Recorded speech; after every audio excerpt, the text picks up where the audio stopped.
আপনারা দেখছেন Bankura TV breaking news. Bankura টিভিতে আপনাদের স্বাগতম।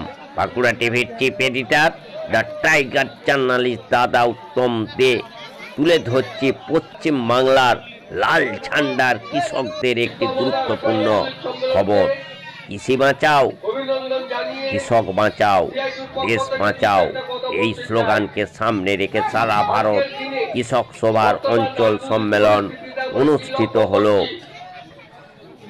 দাসপাড়া অঞ্চল কমিটির 24তম সম্মেলন অনুষ্ঠিত হয় চোপড়া দাসপাড়া গ্রাম পঞ্চায়েতের গছ প্রাথমিক বিদ্যালয় প্রাঙ্গণে। সংগঠনের পতাকা উত্তোলন ও শহীদ বেদিতে মাল্যদানের মধ্য দিয়ে সম্মেলনের কাজ শুরু করা হয়। এদিন উপস্থিত ছিলেন সিপিএম এর চোপড়া 2 নম্বর এরিয়া কমিটির সম্পাদক বিদ্যুৎ তরফদার, সংগঠনের ব্লক সভাপতি নজরুল ইসলাম, মনসুর আলী, লতিফ ফুল রহমান, কাইমুল হক, ফজলুল ইসলাম সহ আরো অনেকে। নেতৃত্বরা জানিয়েছেন আসন্ন বিধানসভা নির্বাচনের আগে কৃষক সভার সংগঠনকে বুথ স্তর পর্যন্ত গুছিয়ে তোলা হচ্ছে। এখানে একটা প্রশ্নের বিষয় হলো, পশ্চিম বাংলার যে মুসলিম সম্প্রদায়ের কৃষক রয়েছে তারা কিন্তু আস্তে আস্তে তৃণমূল ছেড়ে এই কংগ্রেস এবং এই লাল ঝান্ডা দল CPM, CPI, RSP follower block এদের সাথে যুক্ত হয়ে 2026-এ যে বিধানসভা নির্বাচনে লড়াই করবে। তার কারণ মমতা বন্দ্যোপাধ্যায় ক্ষমতায় এসেছিলেন সেই সিঙ্গুর নন্দীগ্রামে কৃষি রক্ষা কমিটির আন্দোলনের মাধ্যমে যে জমি বাঁচাও, কৃষক বাঁচাও, রাজ্য বাঁচাও। কিন্তু আজ মমতা বন্দ্যোপাধ্যায় এই নবান্নে বসে বসে সেই জায়গা থেকে দূরে সরে গেছেন। আজকে দেখুন কৃষকদের যে আলু ন্যায্য দাম পাচ্ছে না। যে সমস্ত কৃষকরা হিমঘরে আলু রেখেছেন সেই আলু এই বেগম পিসি, এই compartmental chief minister, compartmental police মন্ত্রী এবং তার ভাইপো, ডাকাত ভাইপো, দেখুন এই আলু কিন্তু বাইরে যেতে দিচ্ছে না। তারপরে আলুর দাম বাড়ছে না। এই বেগম পিসি চাইছেন, এই বেগম চিফ মিনিস্টার চাইছেন, compartmental chief minister, compartmental police মন্ত্রী এবং তার ভাইপো, সকলের ভাইপো, দেশের ভাইপো চাইছেন যে কলকাতার মানুষ ভালো থাকুক আর গ্রামগঞ্জের কৃষকরা তারা না খেতে পেয়ে মরুক। অন্যদিকে দেখুন এই পিসির ভাইরা, বেগম পিসির ভাইরা, এই বেগম দিদির ভাইরা, এই compartmental chief minister, compartmental police মন্ত্রীর ভাইরা তারা কি করছে?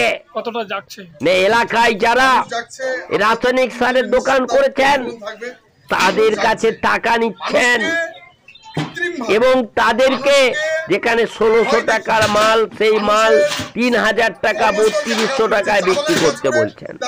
এক প্যাকেট ইউরিয়ার দাম যা সেন্ট্রাল গভর্নমেন্ট যা ভর্তুকি দিচ্ছে 300 টাকার কিছু বেশি দরে বিক্রি হওয়ার কথা, কিন্তু সেটা বিক্রি হচ্ছে আজকে 400, 450, 500।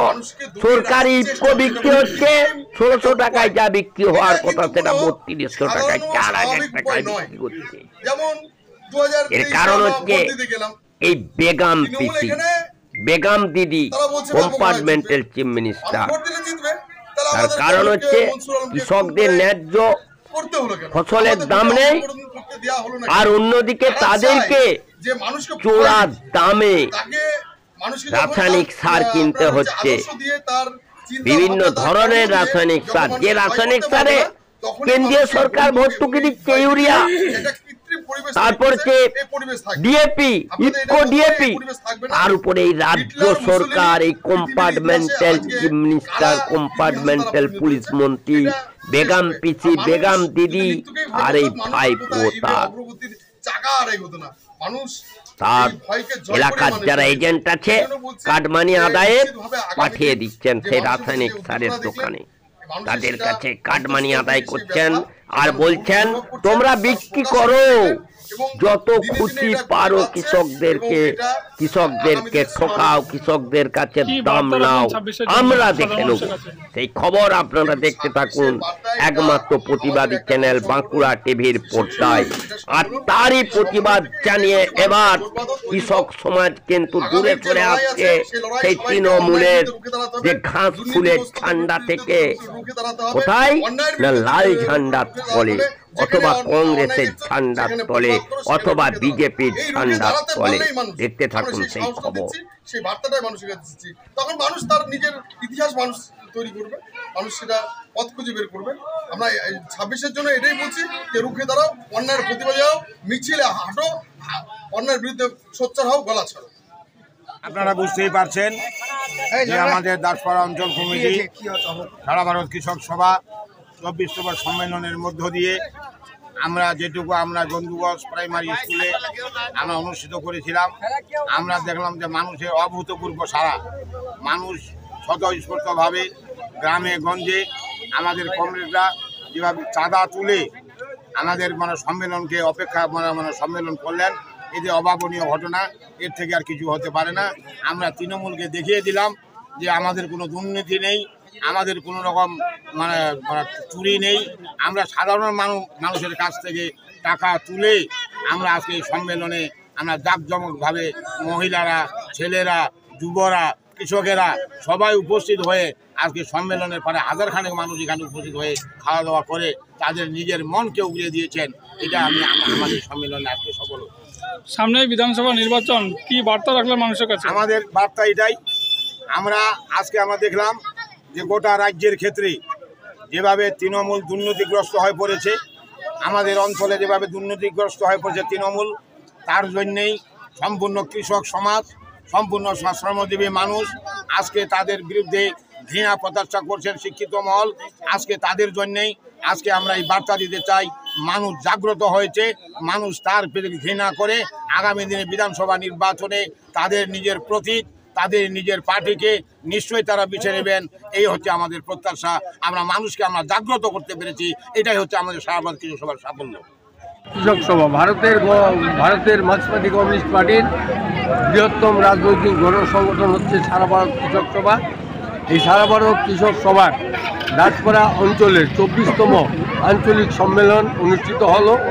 এই আঞ্চলিক সম্মেলনে আগামী দিনে কৃষকদের স্বার্থে ফসলের ন্যায্য মূল্যের দাবিতে লড়াই করার জন্য, কৃষকের ন্যায্য মজুরি আদায় যাতে পায় শ্রমিকরা সে মজুর থেকে, এবং আজকের জিনিসপত্রের দাম যেভাবে আকাশ ছোঁয়া হয়েছে তাতে কৃষকদের যে ফসলের দাম পাচ্ছে তাতে নাভিশ্বাস হয়ে গেছে। বর্তমান কেন্দ্র এবং রাজ্য সরকার উভয়ে মিলে কৃষকদের উৎপাদিত ফসল ফরিয়াদের কাছে বিক্রি করছে। আগে আমরা দুধ বা পাট কিনা বেচা হতো, এসিআই আসতো, সরকারি একটা মূল্য নির্ধারণ করতো। ধান সরকারিভাবে কিন্তু এফসিআই সরকারি মূল্য নির্ধারণ করে কৃষকেরা বিক্রি করত, তাতে অনেকটাই লাভজনক অবস্থায় ছিল। আজকের ফরিয়াবাদ চালু করবার জন্য বর্তমান কেন্দ্রের সরকার এবং রাজ্য সরকার আজকে কিন্তু ফরিয়াদের উপর ছেড়ে দিয়েছে, সরকারি সংস্থাকে তুলে দিয়ে আজকে আমাদের কৃষকদের উপর চরম আক্রমণ নামিয়ে নিয়ে আসার চেষ্টা করছে। এর বিরুদ্ধে আমরা লড়াই করছি।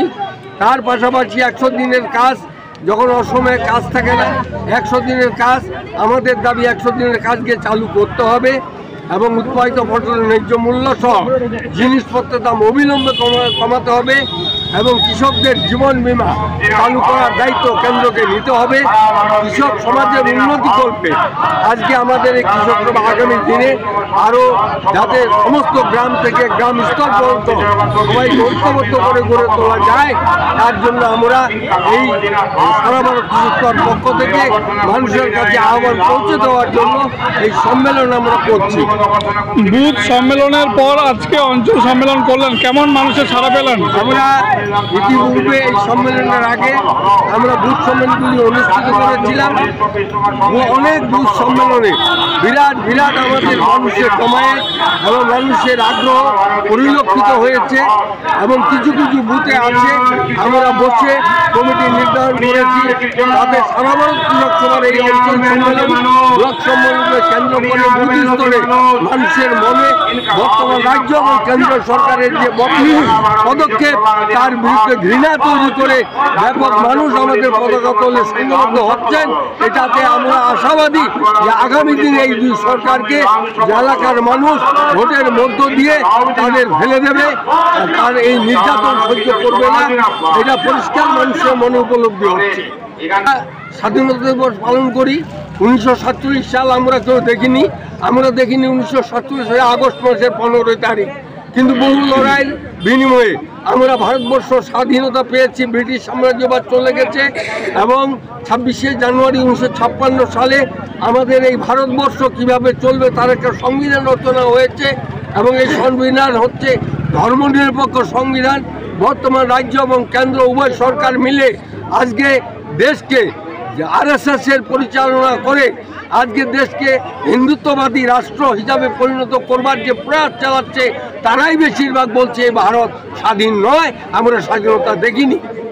কিন্তু ভারতবর্ষ স্বাধীন হয়েছে 1947 সাল, জাতীয় পতাকা তুলে এই স্বাধীনতাকে আমরা পালন করি। কি বলবেন, সামনে বিধানসভা নির্বাচন আসছে, সামনে বিধানসভা নির্বাচন লড়াই হবে, ভোট হবে। যারা হচ্ছে ভোটবাজ, ভোট কেড়ে নেওয়া, দুর্নীতি করে, ভোট হতে দেবে না, হারবার যাতে মনে ভয় আছে তারা আতঙ্ক করবে। সমস্ত আতঙ্কের বিরুদ্ধে হলো আমরা গ্রাম এবং বুথ স্তরের মধ্যে লড়াই করে ভোট যুদ্ধে আমরা নামব। বিগত 3 বছর 2022 থেকে 2025 পর্যন্ত আমি এই সারা ভারত কৃষক সভা দাসপুর অঞ্চল কমিটির সম্পাদক ছিলাম। নিশ্চয়ই পার্টি আমার কাজকর্ম, আমার বিভিন্ন রকমের প্রোগ্রামে সফলতা নিশ্চয়ই ছিল, তাই চিন্তা ভাবনা করে আবার পুনর্নির্বাচিত করেছি। এর জন্য আমি সারা ভারত কৃষক সভা থানা কমিটিকে ধন্যবাদ জানাই এবং পার্টির যারা এই কমিটির সম্পাদক থেকে শুরু আমি কেমন উপস্থিতি ছিল মানুষের?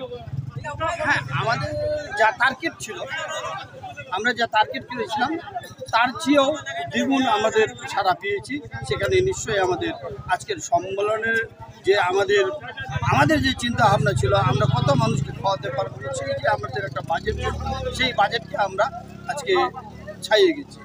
সেই বাজেট অপেক্ষা করে আমাদের অনেকটাই এগিয়ে গিয়েছি, এটাই আমাদের আজকের